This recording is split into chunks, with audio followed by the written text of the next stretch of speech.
You're watching Pyro Media Network.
Thank you for tuning in.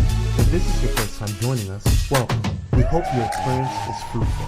Please feel free to visit our website to find out how you can join our growing family. While we are loading your experience, please do us a quick favor and hit that like button from whichever platform you're watching or listening on. Also, share so others may enjoy as well.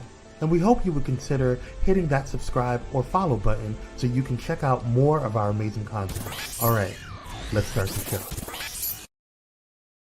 You should have thought about my reaction before you did whatever it was to provoke me. The time to think about what my reaction is not after you've done whatever it was to provoke me. It is before you did whatever it was to provoke me. You should have calculated the cost, that my reaction could be well above whatever your action was.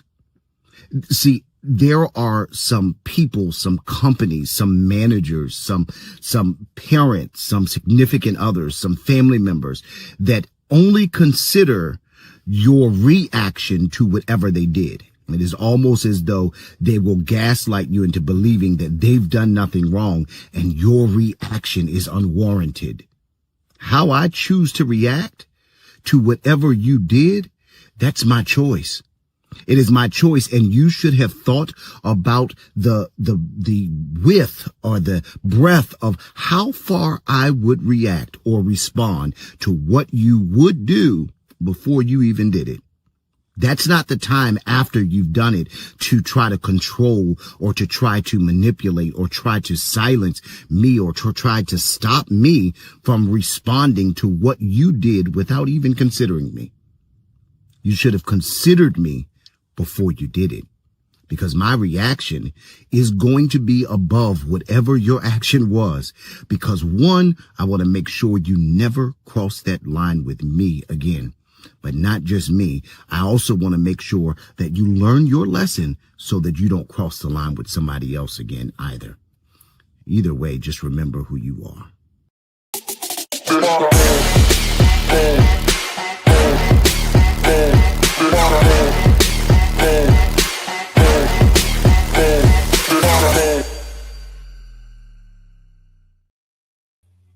What is going on, Pyromaniacs? We are back with another episode of Pyro Power Hour. Thank you guys so much for tuning on, and I appreciate you guys so much. How are you guys doing on today? What is going on with y'all on today? Yeah, I'm having a good week. I hope you guys are having a good week. What's going on, Cyrus? What is going on, Keats? What's going on, Michaela? What is going on, the queen that is Cupcakes? How are you? If Bentley ain't on here, canceled. You know, I'm sick. I need to start taking pictures of Bentley and just put them on here because y'all are just the best with him. Yes, I see. Okay, you guys like the intro video. All right. I'm making the chat. I know that's right. Hang in there. We're yet holding on. We only are halfway through the week, but you can do it. Just hang in there. Praise Jesus. Listen, y'all, we got a lot to talk about on today, but first I want to welcome you guys to the show. Thank you guys for coming on through. What is going on? Hold on. Oh, there we go. I was like, what is going on my computer?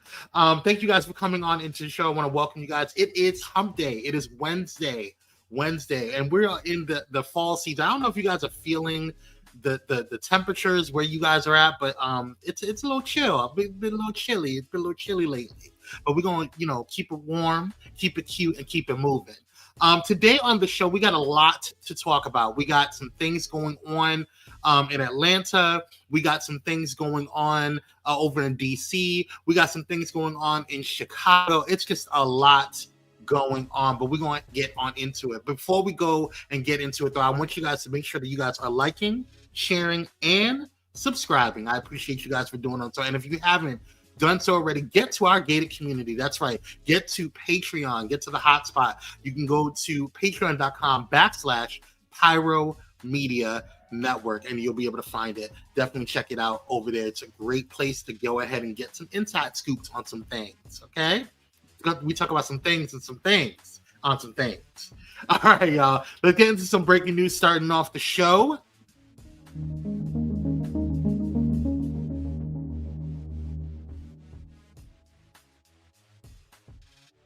All right, y'all. We got some breaking news. I just saw this literally right before. She said it's cold out there, cold in here in Maryland. I know that's right. It's hot. It's still hot in Texas. We're like right next to each other. I'm in California. It's been a little chilly over here. That's interesting. Anywho, getting into the breaking news. Mia Thornton. I just found this out right before we came on the show. Mia Thornton, for those who don't know, she is a former star of The Real Housewives of Potomac, and she has been arrested. I don't know what's going on with these reality stars and getting arrested, but it is wild boots. Breaking news: show canceled. We ain't seen Valley. But it is wild boots. The charges are actually serious, though. So, according to a police report obtained by Fox 5, officers say Thornton rented a furnished condo in Atlanta. But when she moved out in late October, she allegedly took off with $11,000 worth of furniture, including a television. Now, girl, I know you're not getting the Bravo checks anymore, but it's not that dang on deep. This is a lot. Oh my God. What the hell is going on with these housewives? I know, right? Now I'm still holding out for Wendy, okay? She Wendy Osefo was at BravoCon. So I feel like if she was truly canceled, then like Bravo wouldn't be messing with her. But she went to BravoCon. So I'm holding out for her. Praise Jesus. Anyway, we're gonna move on. So here's what's being reported though with Mia. So on October 28th, Thornton and a man named Jared McGriff, reportedly vacated the unit in the middle of the night without notice. And then the condo is said to be owned by a woman who lives in China. The owner filed a police report after learning about the missing furnishings. Now, Thornton was arrested at Hartsfield Jackson Atlanta International Airport, and body cam footage from the arrest has surfaced. Take a look at this. You want to grab throw your shoes on? Yes, ma'am. Come on. Good time. You want your hands? Excuse me. You want your hands? Hold on. Relax for a second. Relax. You want your hands this way, or you want your hands turn inside off the ground? You want this way? What's your way more comfortable? Okay. Let's. Okay. All right. That's fine. We'll go that way.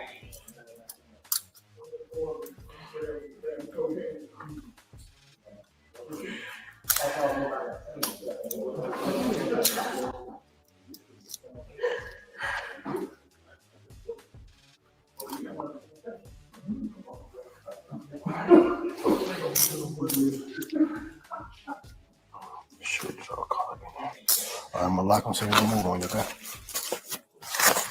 When we get to the holding cell, I'll take them back off for you so you can relax a little bit, all right? We'll probably be at our precinct for probably about 20 minutes or so I can finish doing my paperwork thing, and then we're gonna head out, okay? All right, brother. Okay. Go ahead this way. I think y'all get a little larger than y'all, but pick up the stuff y'all think of. Yeah. All right, brother, take care. Yeah. That's all of you.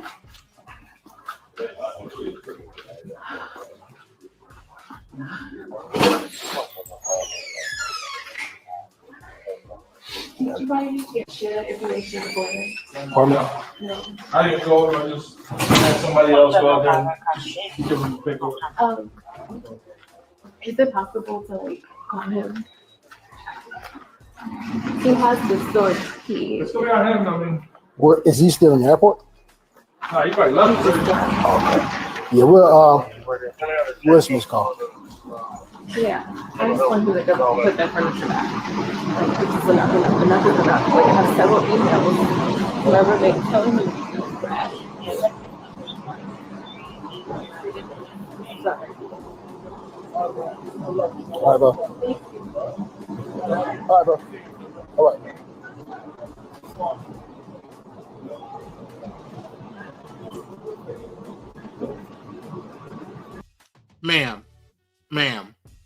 Ma'am, daughter, sweetie, what is your problem?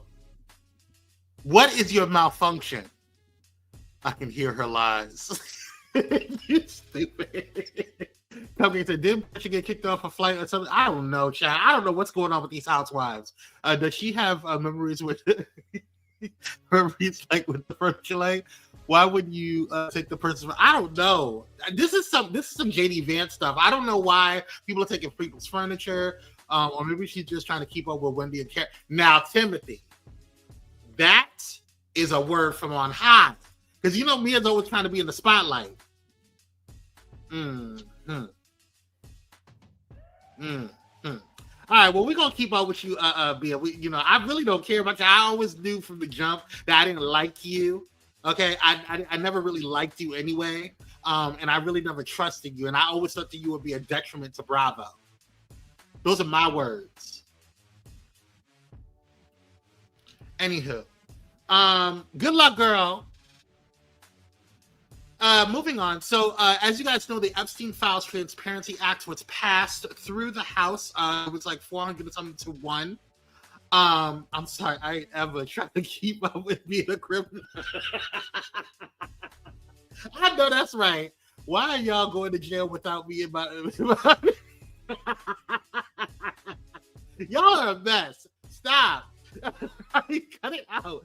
Okay, so the bill passed through the House. There was only one person that was against it. I'm eyeing his ass, but we're gonna move on. And then it was a unanimous. I was actually shocked. I was shocked about this. It was unanimously passed in the Senate. I did not think that was going to happen. So, I mean, I feel like that's that's something to be said. But I was talking about part a couple of days ago, especially last week. I was talking about him, and he was like, "Release these files. Why don't we release files?" And I said, "It's not going to happen. I'm telling you, it's not going to happen." And then they slipped this Skeletor-looking, raggedy, blonde bimbo came out of nowhere. Was like, "Well, excuse me, it wasn't him. It wasn't her." But the moment that Trump says something, she says, Trump tells her to jump. She says, "How high?" But Trump said on Truth Social, and I think I reported this last week or whatever, that he wanted to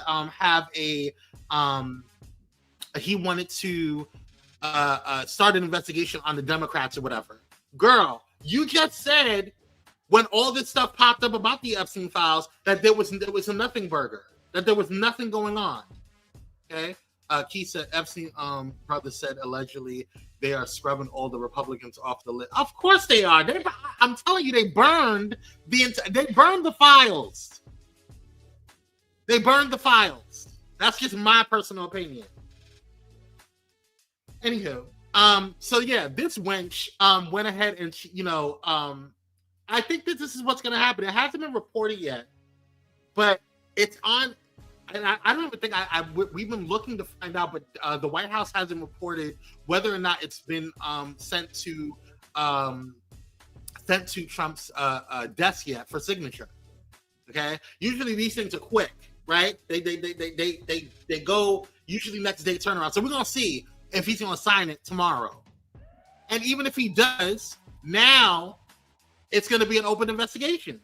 Exactly. Now it's an open investigation. But before, they said it wasn't nothing. That it was closed. See, first, Peter and Bondi, you said that it was sitting on your desk. Then you said it was a lot to go through. Then it was said there was nothing in it. Then we're like, okay, well, if there's something in it, go release the files. Then we're dragging months on end about these damn files. Got the damn food stamps being gotta be revoked. Okay. Got people being laid off, furloughed. Got a whole government shutdown. Like, I thought that you wanted to be the best president in the United States, girl. But you're historical for sure, but not for the right reasons. This is a game of 3-card Motley. Ciao. But we're gonna see what's gonna happen. Because only time will tell. That's all we got, apparently. It's time to be wasted. Speaking of wasted time, this country is wild. Y'all, in my push, who said that? Right. James Comey. Y'all know that they started this little investigation and, grand trial with him, right? Right. And James Comey was like, okay, I'll call your bluff. Let's do this. You want to play games? You want to play games? It's not my first time at the rodeo, James Comey said. Well, look what broke today. Now, mind you, the original attorney that Trump wanted to have prosecute James Comey, he resigned. He said, I can't do this. Okay? He said, I can't do that. I can't, this doesn't make any sense. Then they got Halligan, another blonde bimbo. Check this out. Now to a federal judge's rebuke of the federal prosecutor in the case against James Comey.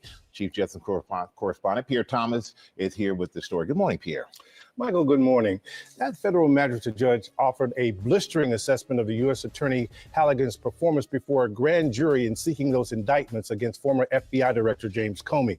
The judge claims there's evidence that Halligan made fundamental misstatements of the law that could compromise the integrity of the grand jury process. Specifically, the judge claims that Halligan told the grand jury that Comey did not have the right to avoid testifying at trial, something guaranteed under the Fifth Amendment, and that Halligan told the grand jury it could consider evidence not before it and could surmise that the government would have more evidence at trial.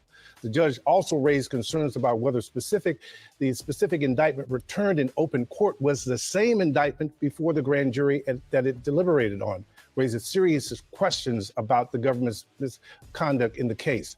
The judge also offered DOJ ordered them to produce a full transcript of audio recordings and the transcript from Halligan's grand jury presentation.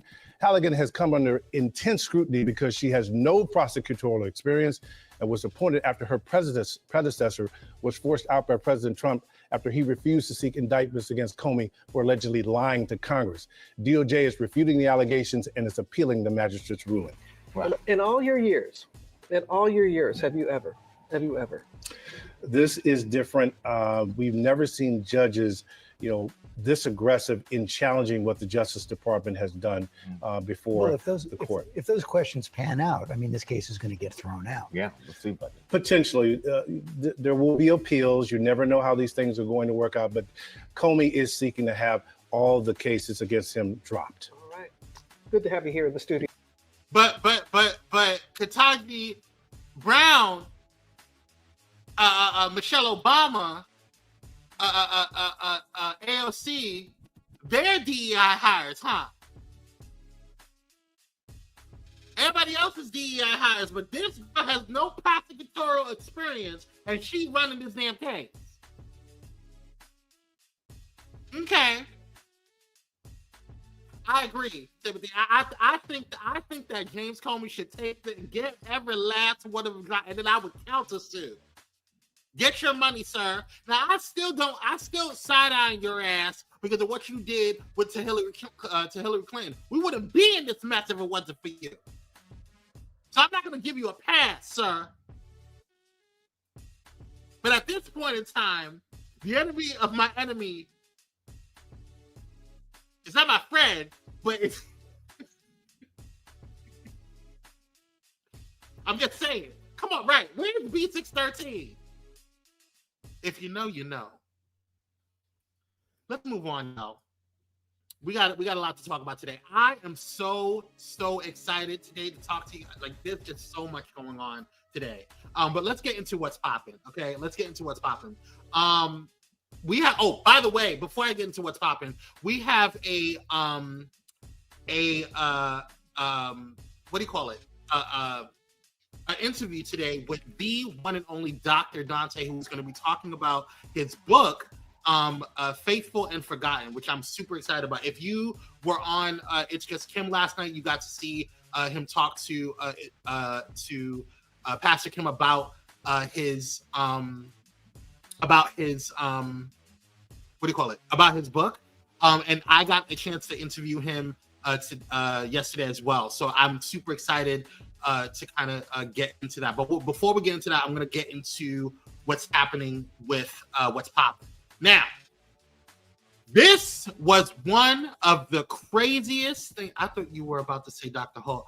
I was no, not a doctor. Now, this is one of the craziest situations I have ever heard in my entire dang life. This woman, her name is Mercedes Wells, okay? And this is coming out of, I believe, Chicago, if I'm not mistaken. No, the other story is out of Chicago. This is out of Indiana, excuse me. And out of Indiana, this situation, this lady, this queen, had to give birth in her car after being turned away. When she was in labor, because she was shot. Just take a look. Daughter's being kicked out of this hospital because she's in active labor. This is video the family posted to Facebook showing Mercedes Wells being pushed down the hallway of a Crown Point hospital in a wheelchair.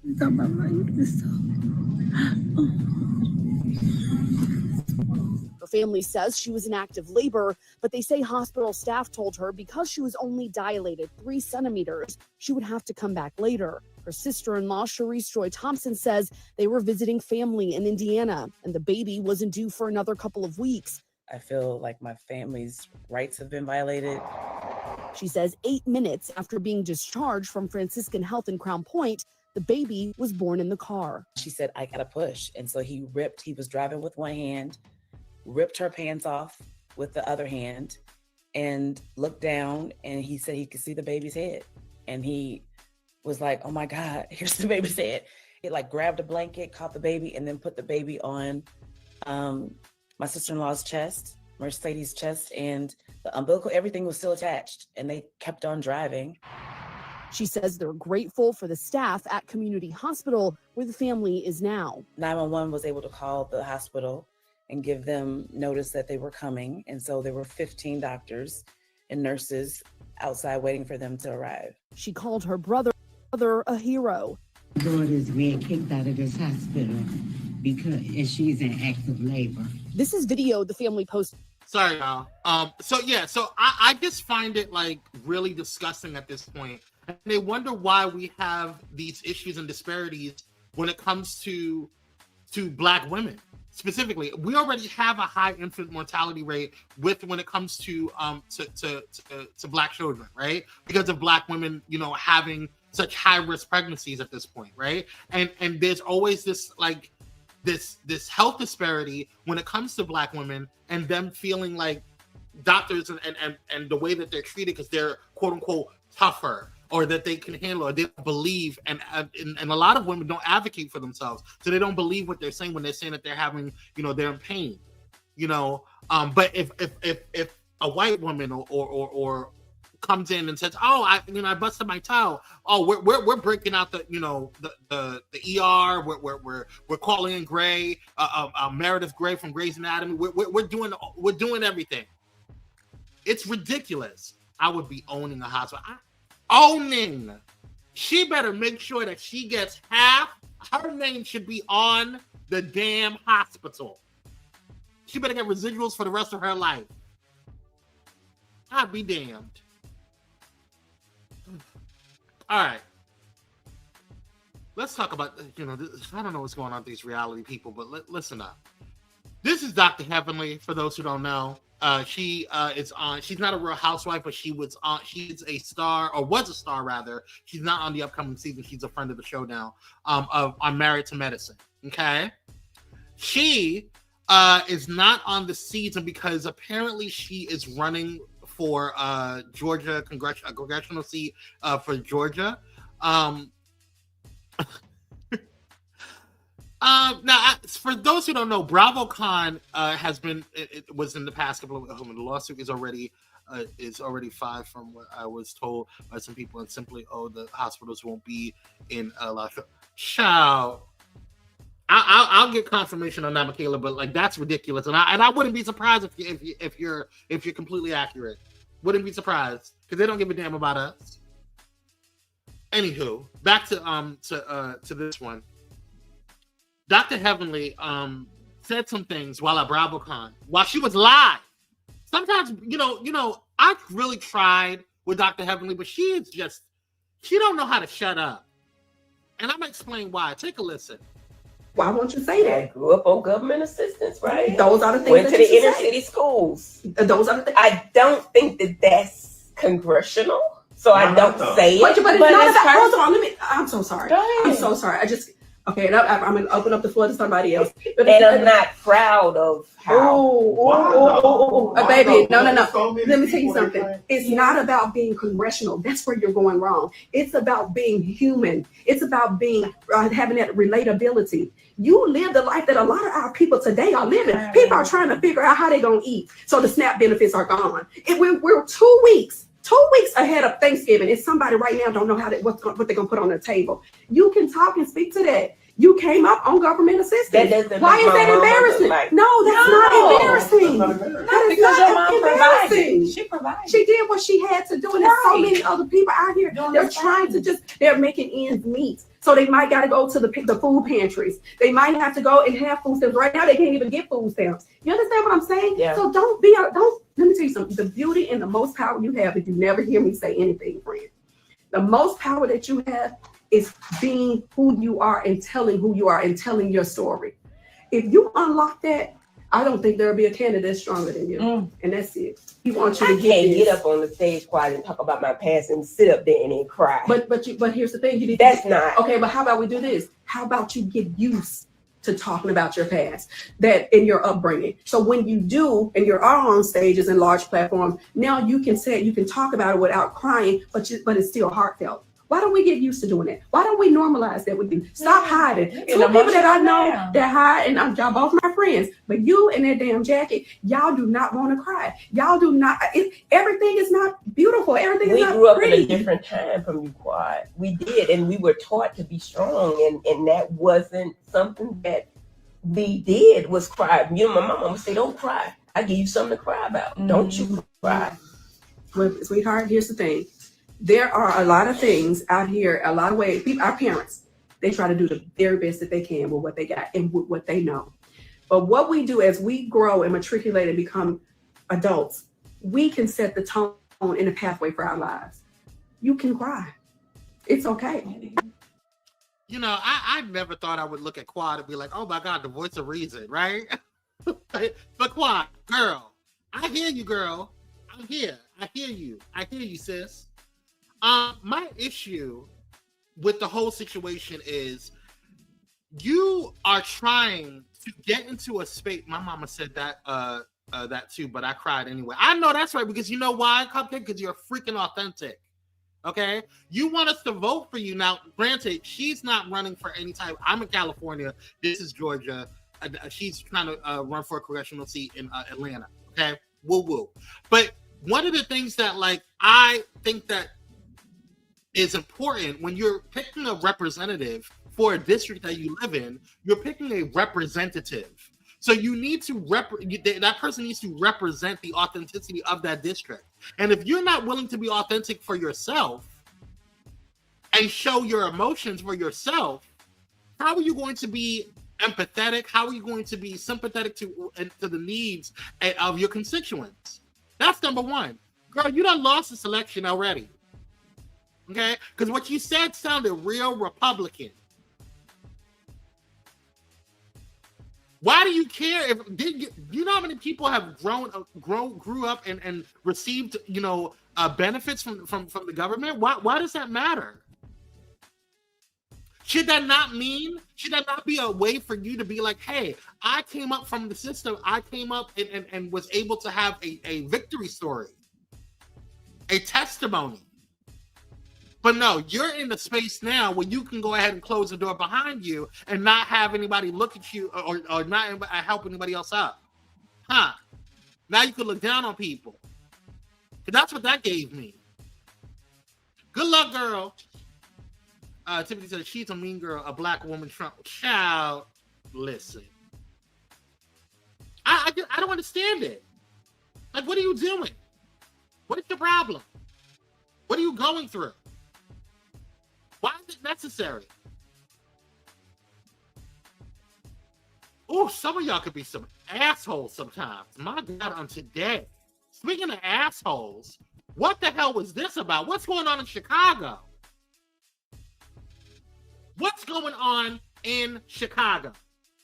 I mean, are we in the Twilight Zone, y'all? Like, real talk. What is happening?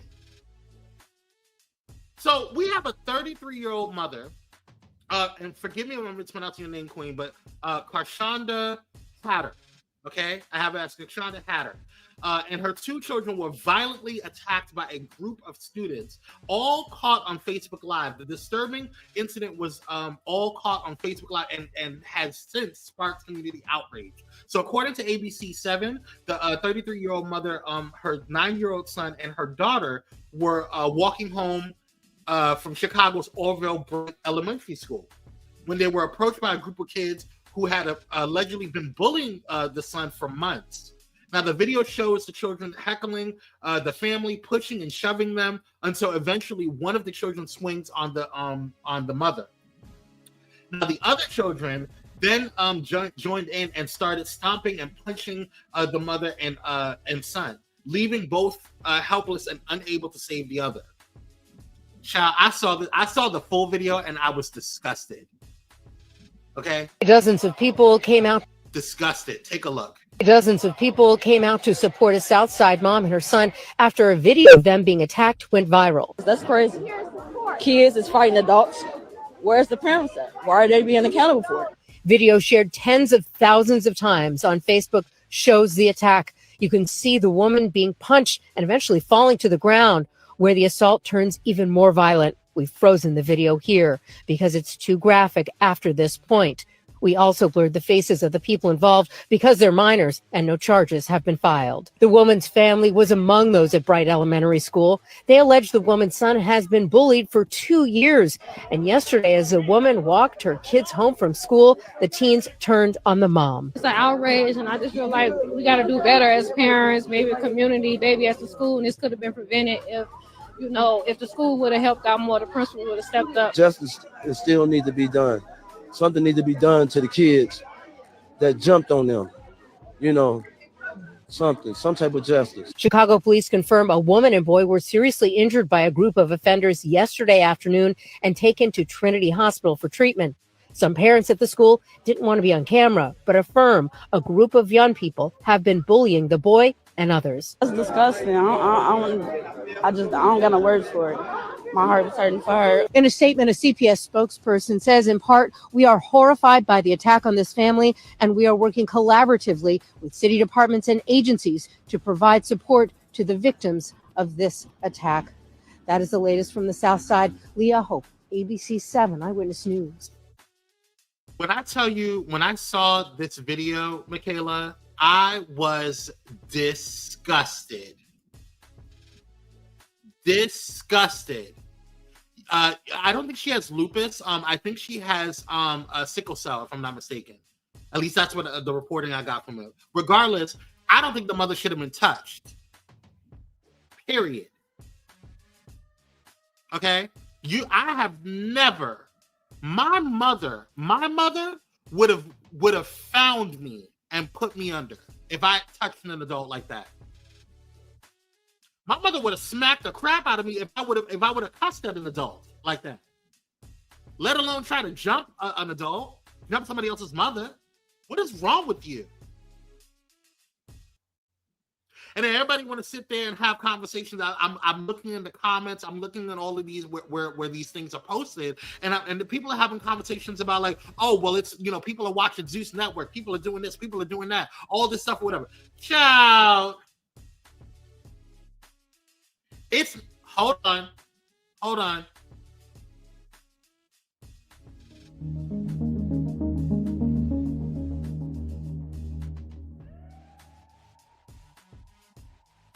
Okay, so we have some breaking news, y'all. Hold on one second. Let me pull up this here. Hold on. I just want to double check another source. Yep. So y'all's president signs a bill directing the Justice Department to publicly release all of its Jeffrey Epstein case files. Let's see if there's any more information. Trump announced on Truth Social Wednesday today that he has signed the bill that directs the Department of Justice to publicly release all its Jeffrey Epstein related files. The bill, formally titled the Epstein Files Transparency Act, was passed by the House yesterday by a vote of 427-1. The Senate then agreed through the unanimous consent to deem unanimous consent to deem the bill passed as soon as it was received from the House, which happened this morning. It is not immediately clear how the Justice Department would release the related files, or if the information would remain tied up in ongoing investigations. I'm telling you, y'all. I'm just gonna hope for the best. I'm gonna hope for the best. That's all we can do, right? That's all we can do. It's hope for the best. Anywho, let's get back to this. Let me see what y'all saying first. Let's see here. He ain't my president. Okay. I would press charges and sue the brakes off of every single one. Listen. But but here's my thing, Cupcake. One of the things that frustrated me with the whole thing. It's the conversation around like, oh, TV and people are watching Zeus Network or there's so many fights or kids learn from their environment. So you can sit there and blame TV, you can sit there and blame all of that stuff all you want. It's not the kids, it's you. It's excuse me, it's not the kids, what the kids are watching, it's you. And what they're emulating you. Because I had a fear, not a fear of another adult, the fear of my parents whooping my ass if I dared get out of line like that. Now, I'm not saying that you shouldn't defend yourself, but you see that we're talking about a bunch of kids in a wolf pack mentality being a bunch of bullies. They learned that from somewhere. And what's crazy is this is the week. This is anti-bullying week. There's a day for something. This woman, I watched it. First of all, I was disgusted by seeing this woman attacked and her child attacked and her son. I don't even know the type of trauma that boy is going to have because you could see he's trying to protect his mom. Disgusting. And then I see something on social media where the child that punched her, the daughter, one of the girls that punched her, that initiated the punch, was trying to apologize. You're sorry, girl? Oh, you're going to be sorry, all right. You need consequences and repercussions. You can't just go on and be like, oh, I'm so sorry. That's not how this works.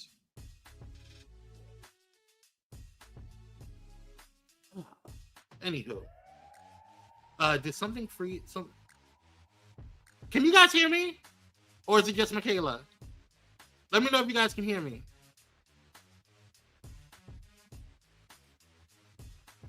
If you guys can hear me, put a 1 in the chat, please. She was laughing while she apologized. She ain't sorry. Okay, yes. Okay, good. Okay, so it's just Michaela. Okay, good. Thank you. All right.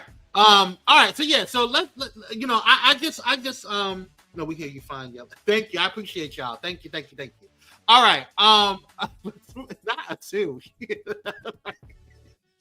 Keith is a mess. All right, let's. Okay, good. Okay, all right, let's move on. Y'all know Yana Van Fix My Life and all that jazz. So apparently, Iyanla has a show coming up. She's coming back to OWN. Okay, and it's called what is it called? The Inside Fix. Iyanla, the Inside Fix. Yes, beloved. So now we got more people, more quotes and things that people could go and steal and misinterpret from her. Let me stop. If you know, you know. Let's move on.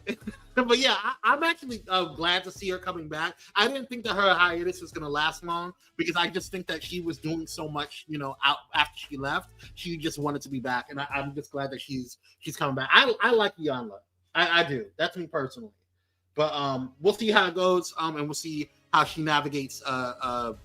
She couldn't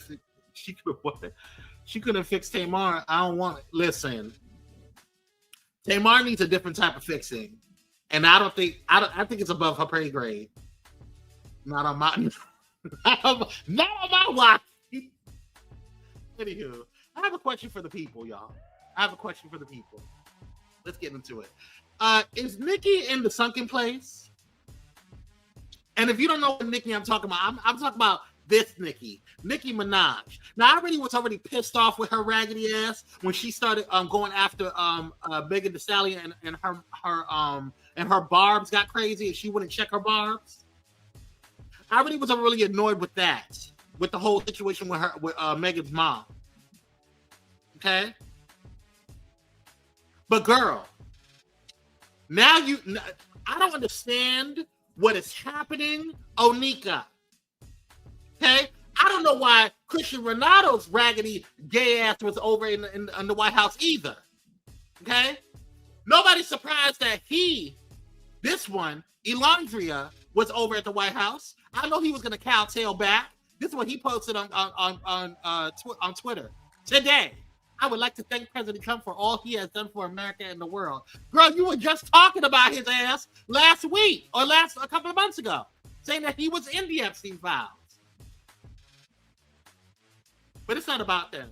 It's about you, girl. I'm not surprised by Elandria. I was kind of surprised with Christian, but not really. But people are like, what is Kwame talking about? Take a look. Ambassador Waltz, for this invitation. It is an honor to stand on this stage with you and the other distinguished speakers here today to shine a spotlight on the deadly threat faced by thousands of Christians in Nigeria. I would like to thank President Trump for prioritizing this issue and for his leadership on the global stage in calling for urgent action to defend Christians in Nigeria, to combat extremism, and to bring a stop to violence against those who simply want to exercise their natural right to freedom of religion or belief. I stand here as a proud New Yorker with a deep sense of gratitude that we live in a country where we can freely and safely worship God regardless of one's creed, background, or politics. No group should ever be persecuted for practicing their religion, like I recently stated. Okay, girl, I really don't care. I'm sorry. I don't care. First of all, you're misinformed. You're already going on to a situation where you're pushing a narrative that's not even true in Nigeria. That's number one. Okay? Do your research, girl. It's not chat GPT a little bit. Google it. Use something. Some type of search engine. But not only did your unhinged ass go on that podium and say that mess and perpetuate a false narrative, you also went and thanked Trump. Wild. And that's exactly it, Keith. All this, we can sit here and play all these games that we want. We can sit here and have conversations all we want about all of these other things. But there is a reason why this administration is moving the way that they are. There's a reason why he's kowtailing to Netanyahu. There's a reason why he's doing certain things within Nigeria. There's a reason why he's sending ships and military and trying to start a war with Venezuela. And that's another thing. Venezuela, what's his name? Oh my God, why am I forgetting his name? The president of Venezuela, he was like, look, bro, I don't want no smoke. Maduro. Never thought in a million years when he would ever, say something like that. I thought he was gonna press back and say, "What's up? What's up? What you want to do, Trump?" But he's like, "I don't want no smoke. It's him." Wild. This administration is wild. And if y'all keep playing these games and sit here acting like everything's all honky damn dory, ciao. All right, y'all. Let me take a quick break. When we come back, we're gonna go ahead and get into this interview that I did with the one and only Dr. Dante Morrison. I'll see you on the other side.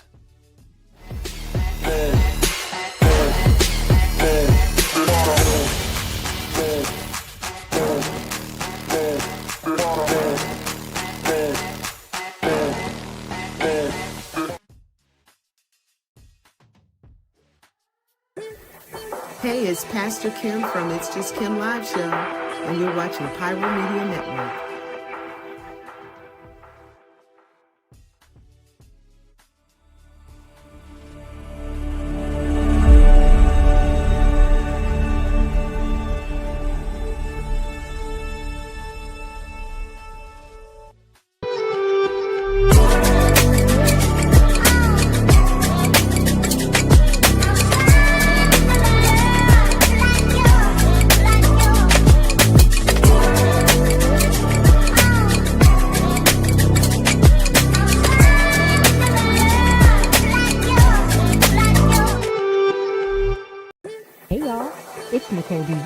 From Nicole D. Vick Live, and you're watching Pyro Media Network.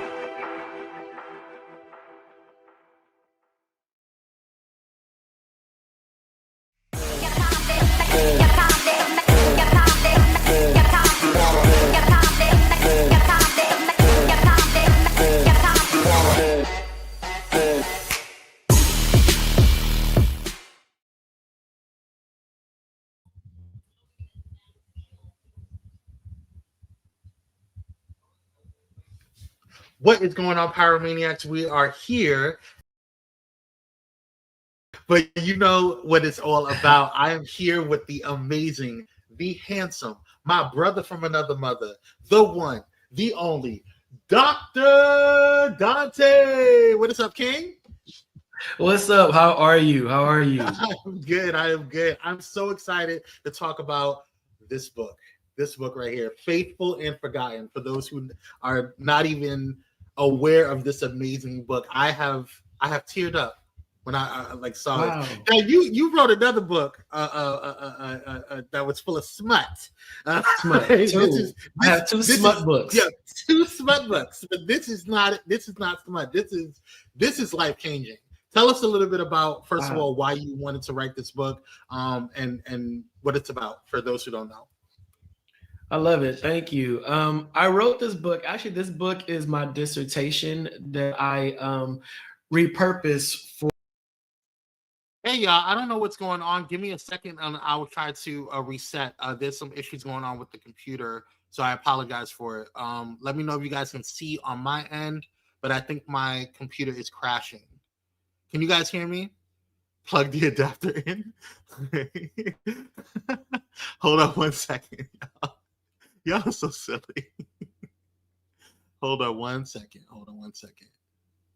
Okay, can you guys hear me?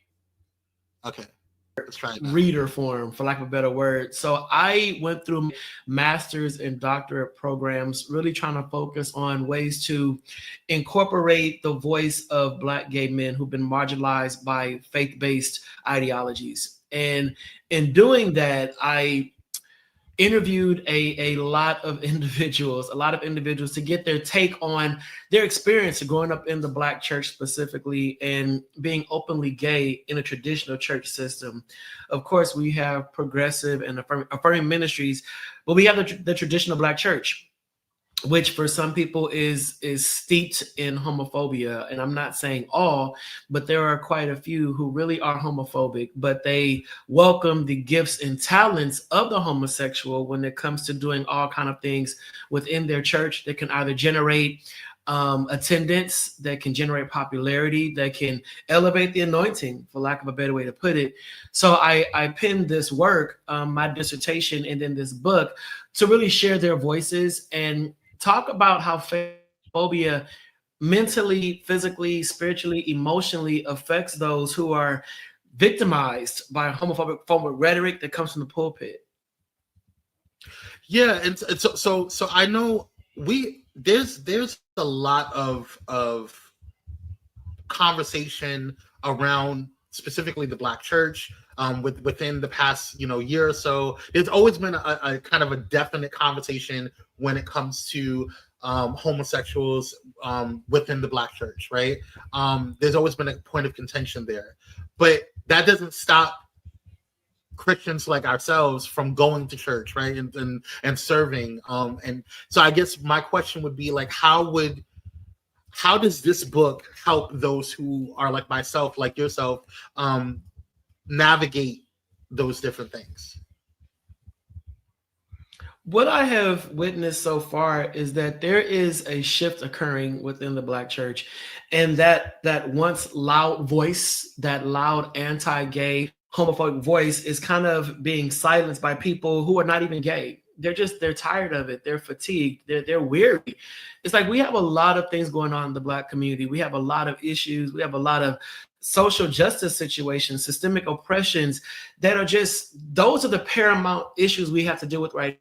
Who a person loves and how a person loves should not be the topic of conversation, nor should we be practicing that level of exclusion within a place that's supposed to be safe for all. So I've come across more heterosexuals who are heralding the book and saying, thank you for shedding light on this. Thank you for making me aware of the possible damage I was causing my Christian brother or sister, because they're out there and they want the church to be better.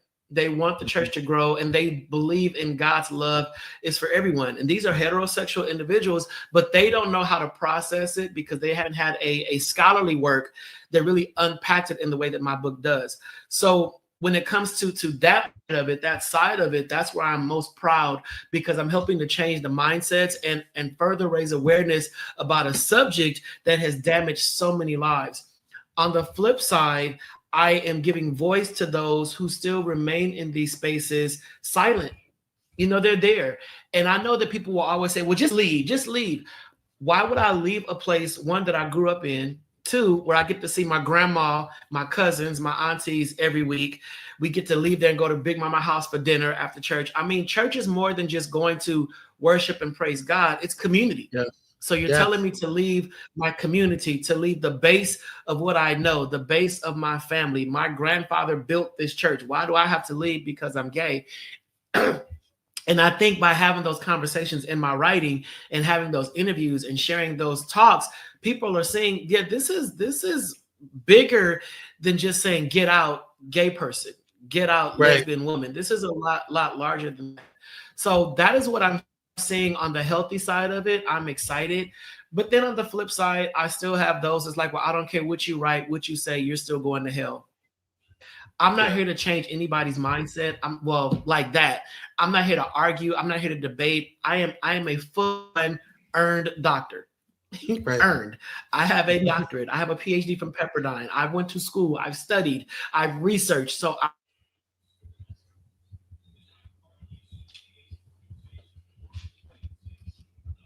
this topic and this subject matter. Yeah. I one of first of all, thank you for your work. And I know, like, just you, first of all, doctors just going through the whole PhD program. I've talked to many of y'all. So I have been on a couple of phone calls that you've given me yourself. It's not easy. So we say we earned it. We earned it. Listen, it's earned. Okay, I'm a witness. So, but one of my favorite parts of this book was chapter 4, which was biblical interpretation and its role in inclusion. And I know that a point of contention is like, oh, well, Leviticus and all this, and Sodom and Gomorrah and all this stuff.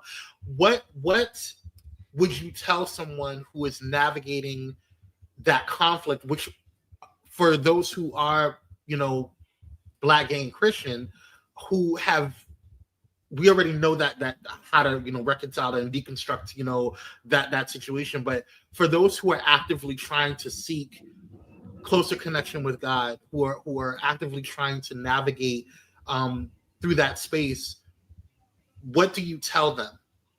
And specifically in this book, like how does your research help them navigate and come to a space where they can have a bridge of communication with God? One thing that I have learned about me and my own personal relationship with God is my relationship with God is my relationship with God. And what God has told me about me is what I believe to be true. Now, yes, the text is powerful. The scripture is life-changing. The scripture is meat. It is something that you can eat on and dine on. But there's also a lot of scriptural misinterpretation that has been used to justify opinions and ideas about our brother or our sister. And I think that when we begin to really unpack the text and go into when the text was written, who the text was written to, what's the dispensation in time, we begin to really do a healthy discourse and debate about the word of God. I mean, the Bible says to study to show thyself approved. A lot of people have not studied the text. They have just gone off of intergenerational teachings. They are just walking based upon what someone older than them told them to be true and not researching it for themselves. And I had to kind of step away from church, not the Bible per se, but step away from what I was taught and then talk to God on my own and really have some quiet time, some private time to really just discern what the Lord has to say for me and to me and about me. And then I re-entered into the church whole, a different person, different outlook, and a different mindset. And because I'm in that space, I'm able to sit in traditional churches, and when I hear things that are wrong, not even just about homosexuality, things that are wrong are taken out of context, I am able to question. And I have no problem questioning a pastor, an elder, a deacon, or whomever that is misinterpreting the text, taking things out of context, or using it to weaponize somebody else. So I think for people who are in that space, they're like, well, how do I navigate this? And what this was saying, build your relationship with God first. Get that. Shut off all the noise from the outside. You sit and talk to God. You sit and get a concrete understanding of who God says you are, void of the opinions of man. And then you're able to walk around. It's funny to me how, Christians are able to combat other religions, without a problem. But when it comes to combating other Christians, we're looking like, well, I can't say that. Yeah, but when the Jehovah Witness knocks on your door, you will stand toe to toe and say, no, that's not what my God says about me. If a Muslim or the Nation of Islam or a Buddhist, anybody comes to you with their belief, their understanding, you will stand firm. But when it's another Christian saying something about you that is derogatory, that is not affirming, that does not elevate you, that does not lift you up, that is constantly condemning you, we shrink.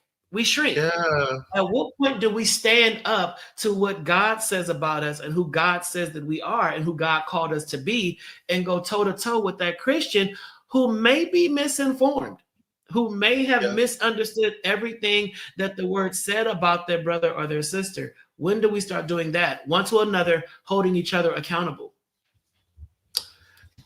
Pyromaniacs, I just want to let y'all know that the offering buckets are open. You can go ahead and give it to Dr. Dante because he is preaching right now. I want to harp on that for a second, because one of the things that I have seen in the past couple of years is this kind of like not revolt, but this kind of like resistance, especially in social media when it comes to the church, specifically the Black church. There's always been, kind of points of contention, like I said before.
And we're back, you guys. Thank you guys so much for tuning in. If you are interested in watching the full episode, or excuse me, the full interview of Dr. Dante and myself, it will be airing tomorrow morning. So definitely check it out right here on Pyro Media Network. Listen, y'all, I want to thank you guys for tuning on in. But before we go, I want to go ahead and do a quick roundup. I'm not going to go ahead and do a holding space real quick. I just want to round it up real quick and just get you guys out of here. Listen. I know people are really stressed out about this administration, but one of the things that pissed me off to no end in these past couple of weeks is seeing two people that should never have been inside of the White House in the White House. Now, it's already one thing where I have to look at Trump's orange ass face, okay? But it's another thing to see terrorists and people who have actively hurt war criminals, pretty much, and that have actively hurt American soldiers and American military. And for people to sit there that say that they're on the right, to say that they are that they're patriots and stuff like that, it disgusts me. It disgusts me to no end. And I'm gonna tell you why it disgusts me. It disgusts me because of the fact that we're in a space and a situation where we are looking at how people operate. We're talking about like, oh, we're patriots, we're this and that and all that stuff, whatever. And it just frustrates me to no end. So, as we wrap up today's show, I want to bring attention to something deeply troubling that happened in Washington this week. Something that happens something that demands real reflection from all of us. Okay. So on Tuesday, yesterday, former y'all's president Donald Trump hosted Saudi Crown Prince Mohammed bin Salman, okay, at the White House. Okay, he did a whole red carpet event, military honor guard, jets flying over, like all the pomp and circumstance. And it wasn't a diplomatic meeting; it was a spectacle. An all-out celebration of a leader whose human rights record raises serious concerns. And just last week, on Veterans Day of all days, Trump welcomed Syrian President Ahmed al-Shara into the White House. Now, for those who don't know, al-Shara, who once had a $10 million bounty on his head and was affiliated with extremist groups like Al-Qaeda and such, is now being praised by Trump as a strong leader and a key partner in a U.S.-led coalition. Now, think about it for a second. On the same week where our nation honored the service and sacrifice of patriots and veterans, Trump is rolling out the welcome wagon for foreign leaders with deeply controversial past. And not just any past, but ones involving grave human rights abuses and militant ties. So how is it that not deeply disrespectful to the men and women and non-binary siblings in uniform who lay down their lives for this country, for the ideals of democracy, justice, and accountability? For many of our veterans, the very purpose of their service was to defend freedom, to stand up against tyranny. Yet here we are, applauding a monarch with blood on his hands and a former jihadist whose forces once battled the U.S. And an even worse, Trump defended the Crown Prince, the Saudi Crown Prince, from serious questions about the assassination of journalist Khashoggi, Jamal Khashoggi. Brushing it off with a flippant, things happen. That's not leadership, y'all.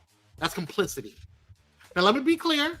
This is not just politics. It's moral. It's a moral crisis. So when Trump elevates a crown prince accused of orchestrating Khashoggi's murder, and when he legitimizes a former terrorist leader who once directly threatened U.S. service members, he is betraying the very foundations of what our armed forces fought for and died for. Patriots, our veterans, our active duty service members deserve better. We, as citizens, deserve better. This is not strength or sovereignty. This is kowtowing for financial gain, for arms deals, for optics. It's strategic convenience, not principle. It's embracing ruthless authoritarian power while turning a blind eye to abuses of human rights, while ignoring past crimes. So we need to remain vigilant, y'all. We have to continue speaking out and speaking truth to power, calling out hypocrisy, and refusing to accept a foreign policy built on grandstanding instead of justice. We got to demand that our leaders honor the legacy of our service members, not for show, but in substance. So as we close, let this moment fuel our fight. Let it fire up our resolve. All right, y'all. I'm done. Thank you for being here. Thank you for bringing your fire. I appreciate you guys for tuning in. And I know we ran off a little late, but I appreciate you. So until next time, keep raising your voice. Keep lifting up each other. Keep charging toward a future rooted in dignity, accountability, and real power. Not just pageantry. So stay lit, y'all. God bless. Let me get his ass off the damn screen. Peace out, y'all.